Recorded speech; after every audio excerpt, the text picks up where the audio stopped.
We put our hands up like the ceiling can't hold us. This is Striker Revenio, and we're looking at how to save games locally for Project Spark.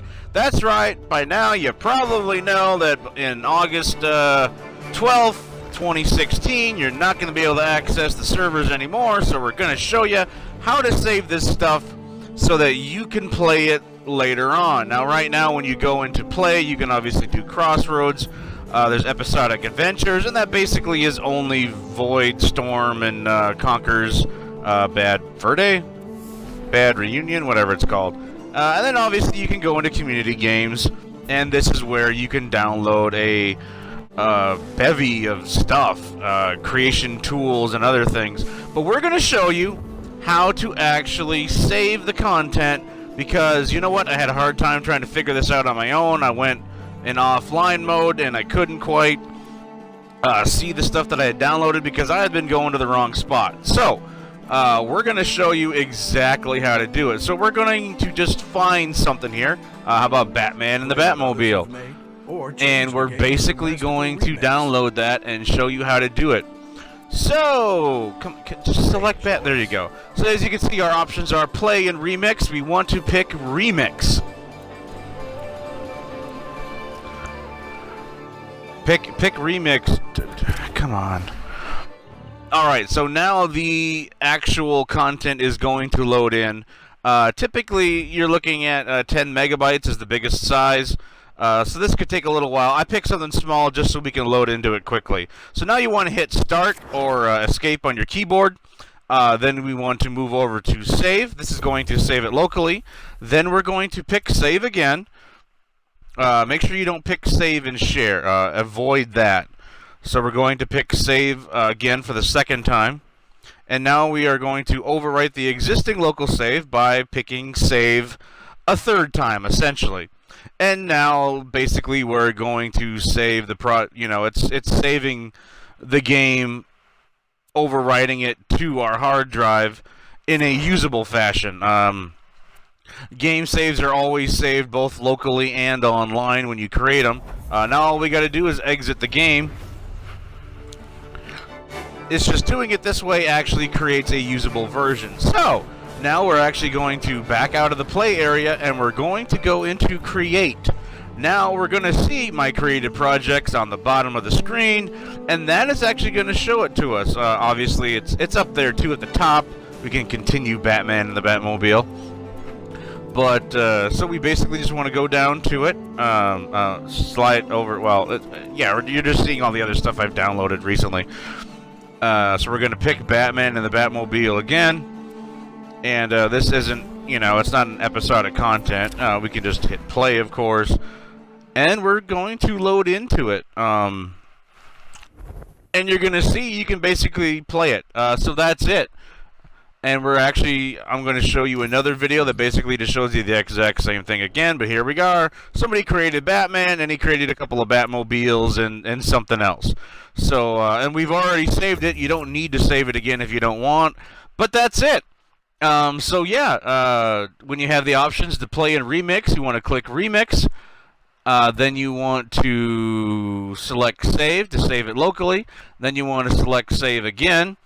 And then you want to hit save again when it basically asks you to override the local save. You want to basically avoid selecting save and share. And I know that when you're doing it this way, it is going to override the original creator's name with your name. But that's how we have to do it. We have to go into Remix in order to create that local save and basically save it to your hard drive in a form where we can actually go back and edit it. Because when you're in offline mode, I would assume is going to be very close to basically what playing this game is going to be, because there's not going to be any servers, right? So basically your rank and your score and your experience, that stuff is going to go away because there's nothing to connect it to. Because that's where it's stored on the servers as well as your games and the other stuff. But yeah, you shouldn't have a level anymore, so you won't be able to earn experience unless they, for some reason, keep up a server that's going to keep track of that stuff. We're not exactly sure, but yeah, that is how you do it.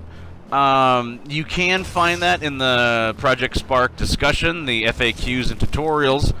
But yeah, I just basically wanted to get this out to you guys, and so that you can share and save some of these things. Some people just aren't familiar with it. I've had other people that have bought disc copies of the game, and all you got to do is put that disc in and then basically take any kind of update. You'll automatically be upgraded to the version of Project Spark that has all the downloads and stuff, or that's going to have all the content, and then you can start saving those games. I've basically been committing about 30 to 40 minutes a day on saving stuff, because otherwise we don't know how we're going to be able to access this. All saves for the game are stored both locally and in the cloud, regardless of whether or not you decide to share them to the community. The Xbox One basically communicates with the cloud whenever you save locally anyway, so you're going to see a lot of versions of the same stuff, but there's starter kits, there's, top things. I'm going to try to be going over some of this stuff. You might even want to check out some other YouTube videos of like the top 150 games, the top 25 games since the project launch, and so on. So that is basically what we want to do. We aren't really sure if we're going to have the option of saving anything to like a secondary hard drive or a flash drive. If that was the case, that'd be amazing. You'd be able to take your creations over to a friend's house. Otherwise, I don't think there's any way to load the saves from this game onto another machine. If that is possible, or if they make it possible, you could be looking at kind of an underground scene of people sharing this kind of stuff and downloading the data to thumb drives in order to play other people's creations. But for right now, we don't know that's going to work, so it's all about getting out there and saving as much as possible. But yeah, people are very talented, and they've created a lot of cool stuff. Like this guy here, who created a lot of stuff for his fantasy RPG that he wanted to use. Not all these creatures necessarily have a working brain in order to control them, but I mean, hey, it's a lot of work that's already done ahead of time for you. So hey, get online, check this game out, start downloading some stuff, and I'm going to try to highlight a couple of specific games or player-created projects for you in the future. But hey, I wanted to get this out, so hey, enjoy, and I'll have more stuff coming.